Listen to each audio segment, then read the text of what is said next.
UGC regulation 2026 के समर्थन में सड़क पर उतरी अपना दल कमेरावादी की अध्यक्ष पल्लवी पटेल।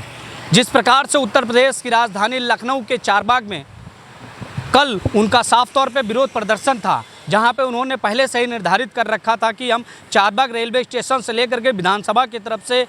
मार्च निकालेंगे और साथ ही साथ विधानसभा की तरफ घेराव करने के लिए वो जारी करेंगे। मगर मैं आपको साफ तौर पे बता दूं कि पल्लवी पटेल के जिस स्थल पे वो प्रोटेस्ट करना चाहती थी, वहीं पे पुलिस का सख्त बैरिकेडिंग जिस प्रकार से किया गया था, उस बैरिकेडिंग को पल्लवी पटेल पार ना कर सकी और काफ़ी देर इंतज़ार करने के बाद जब वो पुलिस प्रशासन उनको रोक देती है, वहाँ के उसके आगे वो नहीं जा पाती हैं। उसके बाद पल्लवी पटेल चारबाग रेलवे स्टेशन के प्लेटफॉर्म नंबर 1 से एंटर करके अंदर घुस जाती हैं और प्लेटफॉर्म तक पहुंच जाती हैं अपने समर्थकों के साथ। और जिस प्रकार से आपको मैं ये भी बता दूं कि आरपीएफ की तरफ से ये संज्ञान लेते हुए पल्लवी पटेल समेत 200 से 250 लोगों पे अज्ञात व्यक्तियों के ऊपर एफआईआर भी दर्ज किया गया है। साफ तौर पे आरपीएफ का कहना था ना तो किसी प्रकार की अनुमति थी,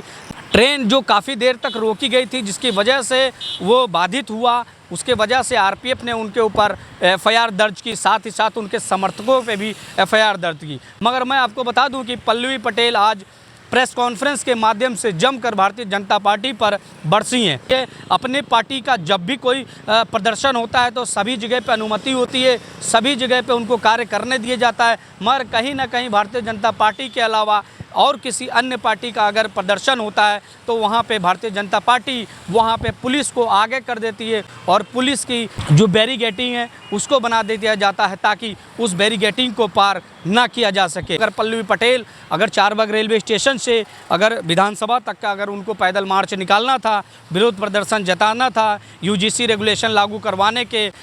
समर्थन में, तो वो ना कर पाई, जिसके वजह से वो जमकर भर्ती। आइए लेके चलते हैं उनके प्रेस कॉन्फ्रेंस में। प्रेस कॉन्फ्रेंस के माध्यम से पल्लवी पटेल ने सरकार के ऊपर किस प्रकार से जमकर बरसी है। हुए कल में पूर्व प्रसारित, पूर्व सूचित और पूर्व नियोजित यूजीसी इक्विटी रेगुलेशन 2026 को लागू करने के संदर्भ में एक प्रोटेस्ट का आयोजन जो अपना दल कमेरावादी के तत्वाधान में किया गया था और जिसके सापेक्ष रेलवे स्टेशन चारबाग से हमें मार्च करते हुए विधानसभा की तरफ आना था। आप सभी ने देखा कि किस प्रकार से भारतीय जनता पार्टी की सरकार, भारतीय जनता पार्टी के प्रशासन ने तमाम बल लगा करके हमको रोकने का प्रयास किया, जहां पर लगातार हम उनसे ये मांग करते रहे कि हमारा मार्च बहुत ही व्यवस्थित होगा, सिर्फ अपनी मांग हम पहुंचाना चाहते हैं और ऐसे में आप ये बैरिकेडिंग हटाएं, जिसके सापेक्ष हम लगभग वहां पर एक लंबे अंतराल तक इंतज़ार भी करते रहे। लेकिन जो प्रशासन रहा भारतीय जनता पार्टी का, उनकी बातचीत से, उनके जो एक्शंस थे उससे इस बात को कहीं से भी नकारा नहीं जा सकता कि वो प्री सेट माइंड से थे कि वो चलने देंगे ही नहीं, वो प्रदर्शन को प्रदर्शन का रूप या प्रोटेस्ट का रूप लेने ही नहीं देंगे। और ऐसे में बात ये कही जाती है कि every action has a reaction. हमारे समस्त लोग रेलवे ट्रैक की तरफ गए और जहाँ पर हमने अपनी मांग को, जायज़ मांग को, कि इस देश में जो तमाम उच्च शिक्षा संस्थान हैं और जो यूनिवर्सिटीज़ हैं, वहाँ पर वंचित वर्ग के बच्चों की पढ़ाई और ज़िंदगी, उनके खिलाफ हो रहे जातिगत भेदभाव को रोकने के लिए, इस शोषण को रोकने के लिए यूजीसी इक्विटी रेगुलेशन को अविलंब लागू करा जाए, इस बात के समर्थन को पुनः दोहराया। जो प्रशासन रहा, मैं उनसे सवाल पूछना चाहती हूँ कि क्या किसी भी स्थिति और परिस्थिति में उनके लिए संभव था कि इतनी बड़ी जो संख्या वहाँ पर एक हुजूम के रूप में, प्रोटेस्टेंट्स के रूप में उतरी थी, वो उनको रोक पाते या हटा पाते? और ऐसे में एक जिम्मेदार लोकतंत्र के नागरिक होने के नाते, जनप्रतिनिधि होने के नाते, हमने स्वयं ही, जहाँ हमारे पास ये भी रास्ता था कि वो जो प्रोटेस्ट था वो उग्र भी हो सकता था, ऐसा भी हो सकता था कि अगर तानाशाही प्रशासन और करती तो शायद कोई बड़ा घटनाक्रम हो जाता, हमने खुद ही हिंसक रूप ना लेने पाया ऐसा प्रोटेस्ट, इसलिए स्वतः संज्ञान लेते हुए हम सब ने लोकतांत्रिक व्यवस्था में अपने लोकतंत्र को बचाते हुए अहिंसा का रास्ता चुनते हुए वहाँ से उतर करके आगे मार्च करना शुरू करा। और जब हम ये समझ गए कि अब वो आगे नहीं मारेंगे, आगे हमको नहीं जाने देंगे, तो हमने स्वतः गिरफ्तारी का ऑप्शन उनको दिया। उन्होंने हमारी गिरफ्तारी करी और इको गार्डन में भी हम लोग तब तक रहे जब तक उन्होंने नहीं कहा कि अब आप जा सकते हैं।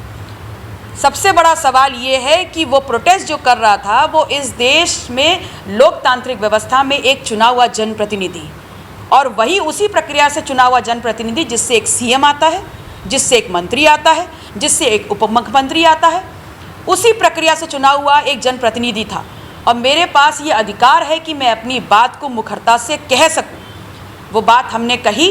लेकिन उसके बाद आप बहुत से पत्रकार बंधुओं के माध्यम से हमको पता चला कि एक एफआईआर दर्ज कर दी गई है।